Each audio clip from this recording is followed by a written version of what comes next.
दोस्तों आज का सेशन है हमारा स्पोंडिलोलिथेसिस के बारे में।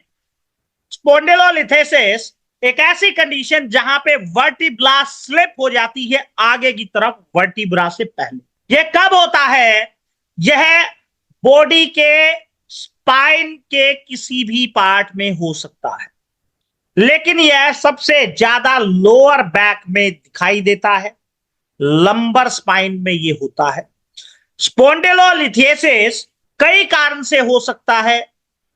कोंजेनाइटल डिफेक्ट के कारण, ट्रामा और डीजनरेटिव डिसऑर्डर्स के कारण भी ये प्रॉब्लम हो सकती है। स्पोंडिलोलिथेसिस के कई रेंज ऑफ सिम्टम्स होते हैं, जिसमें आपको back pain, leg pain, numbness और वीकनेस देखने को मिलती है। सीवियरिटी ऑफ सिम्टम्स डिपेंड करते हैं severity of slip and location of vertebra effect. भाई कौन सी लोकेशन की वर्टिब्रा इफेक्टेड हो? स्पोंडिलोलिथेसिस के डेफिनेशन के बारे में बात करें, कंडीशन जहां पर एक वर्टिब्रा आगे की तरफ निकल जाती है दूसरी से। यह तब होता है, यह लोअर बैक को इफेक्ट करता है, यह सर्विकल स्पाइन को भी इफेक्ट कर सकता है, और जो स्लीपेज होगी डिस्क की, वर्टिब्रा की, वो प्रेशर क्रिएट करती है नर्व्स के ऊपर, जिसके कारण पेन और अदर सिम्टम्स आते हैं। वर्टिब्रा नॉर्मली हेल्ड होती है place by ligament and muscles. Spondylolisthesis जब ये स्ट्रक्चर वीक हो जाता है और डैमेज हो जाता है, जो इंस्टेबिलिटी ऑफ वर्टिब्रा का कारण। अब इसके कारण के बारे में हम बात करें तो स्पाइनल डिफेक्ट के कारण हो सकता है। कोंजेनाइटल एबनॉर्मलिटीज इन स्पाइन, जिससे वीक वर्टिब्रा, आर्च और डिफेक्ट होता है बोन में, जिसके कारण स्लिपिंग होने के ज्यादा चांसेस।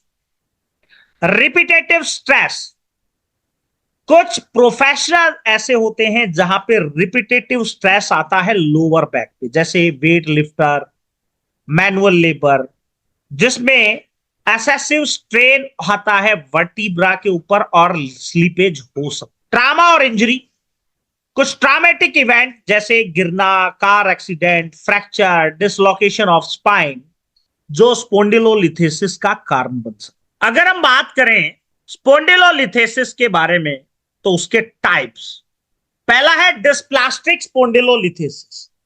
यह कोंजेनाइटल डिफेक्ट के कारण होता है, जिसमें मेलफॉर्मेशन हो जाती है वर्टिब्रा की, और जिस डिफेक्ट के कारण इंस्टेबिलिटी हो जाती है और वर्टिब्रा आगे की तरफ स्लिपेज। यह लोअर लंबर स्पाइन में होता है। इस्थेमिक स्पोंडिलोलिथेसिस, यह मोस्ट कॉमन टाइप है जो स्ट्रेस फ्रैक्चर होने के कारण होता है।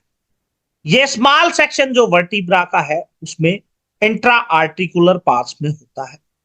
यह रिपीटेटिव स्ट्रेस और ट्रॉमा के कारण होता है, और यह एथलीट में ज्यादा देखने को मिलता है।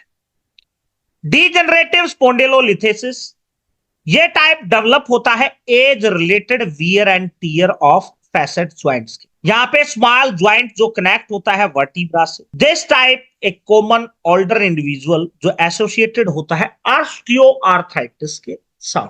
भाई अगर किसी पेशेंट को ऑस्टियोआर्थराइटिस है तो उसे डीजनरेटिव स्पोंडिलोलिथेसिस हो सकता है।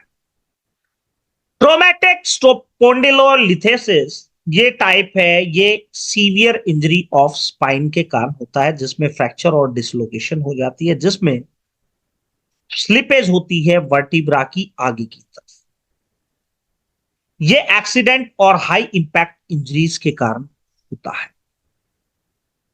Risk of for spondylolisthesis, genetical reasons के कारण, फिजिकल एक्टिविटीज के कारण, अंडरलाइन मेडिकल कंडीशंस के कारण, वीक बोन के कारण, स्ट्रक्चरल डिफेक्ट इन स्पाइन के कारण, कुछ स्पोर्ट एक्टिविटीज हैं जहां रिपीटेटिव स्ट्रेस आता है लोअर बैक पे, जैसे जिम्नास्टिक है, वेट लिफ्टिंग है, फुटबॉल है, ये रिस्क बढ़ा देते हैं स्पोंडिलोलिथेसिस का। नेक्स्ट हम बात करेंगे इसके सिम्टम्स के बारे में। इसमें बैक पेन देखने को मिलेगा, मसल्स वीकनेस देखने को मिलेगी, स्टीफनेस देखने को मिलेगी, नमनेस और टिंगलिंग देखने को मिलेगी। डायग्नोज के लिए आप medical history, physical examination, X ray, CT scan और एमआरआई करा सकते। अगर इलेक्ट्रोहोम्योपैथी में इसके ट्रीटमेंट के बारे में हम बात करें, स्पोंडिलोलिथेसिस के ट्रीटमेंट के बारे में हम बात करें, तो इसका ट्रीटमेंट आपकी स्क्रीन पर है दोस्तों। आपको C3F1 A3L1 WAN1 S5G D200 में पेन 4 और CIT का ड्रॉप देना है 20 ड्रॉप TDS, हड़जोड़, हल्दी, हार श्रृंगार और कीकर देना है 40 बूंद दिन में 3। टेपिंग करनी है आपको पेशेंट को कोबरा पोज के अंदर। 15 दिन में आपके पेशेंट को 40 to 60% के करीब रिजल्ट आ जाएगा।